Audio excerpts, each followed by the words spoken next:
যে দেশের প্রথম পরমাণু নির্ভর রূপপুর বিদ্যুৎ কেন্দ্রের জ্বালানি লোডিং কার্যক্রম শুরু হচ্ছে আজ। সর্বশেষ খবর জানতে আমরা সরাসরি যুক্ত হচ্ছি আমাদের সহকর্মী সম্রাট আনোয়ারের সঙ্গে। তিনি এই মুহূর্তে সেখানে আছেন। আমরা সরাসরি আগে সেই আনুষ্ঠানিক কার্যক্রমে সংযুক্ত হচ্ছি। পরবর্তীতে 7ই মে 1995 সালে তৎকালীন মাননীয় প্রধানমন্ত্রী মরহুমা বেগম খালেদা জিয়ার সভাপতিত্বে অনুষ্ঠিত রূপপুর পারমাণবিক বিদ্যুৎ কেন্দ্র প্রকল্প বাস্তবায়ন কমিটি এই সভায় প্রকল্প বাস্তবায়ন নীতিগত সিদ্ধান্ত গৃহীত হয়, যা বাংলাদেশের পারমাণবিক বিদ্যুৎ কর্মসূচিকে একটি নূতন গতিপথ প্রদান করে।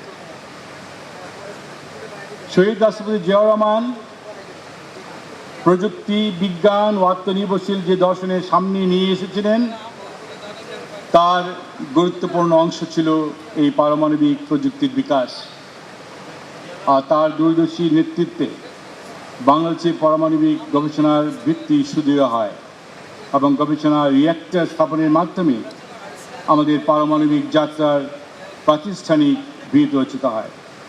আজকের এই রূপপুর সেই স্বপ্নের এক মহিমান্বিত বাস্তব রূপ।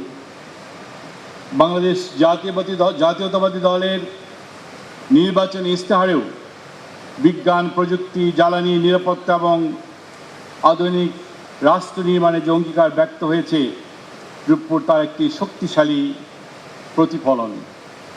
একটি আত্মনির্ভরশীল, প্রযুক্তি নির্ভরশীল এবং সমৃদ্ধ বাংলাদেশ গঠনের যে স্বপ্ন শহীদ প্রেসিডেন্ট জিয়াউর রহমান সাহেব দেখিয়ে গেছেন, আজ আমরা সেই পথেই এগিয়ে চলেছি। রূপপুর প্রকল্প VVER 1200 প্রযুক্তির 2টি ইউনিট স্থাপন করা হচ্ছে, যার উৎপাদন ক্ষমতা 2400 মেগাওয়াট।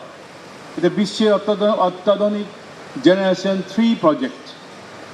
সর্বোচ্চ নিরাপত্তা, নির্ভরযোগ্যতা এবং দক্ষতার সমন্বয়ে এই কেন্দ্র বাংলাদেশের জ্বালানি খাতে নতুন দিগন্ত উন্মোচন করবে। বিজ্ঞান এবং প্রযুক্তি মন্ত্রণালয়ের নেতৃত্বে বাংলাদেশ পরমাণু শক্তি কমিশন এই প্রকল্প বাস্তবায়নে গুরুত্বপূর্ণ ভূমিকা পালন করেছে।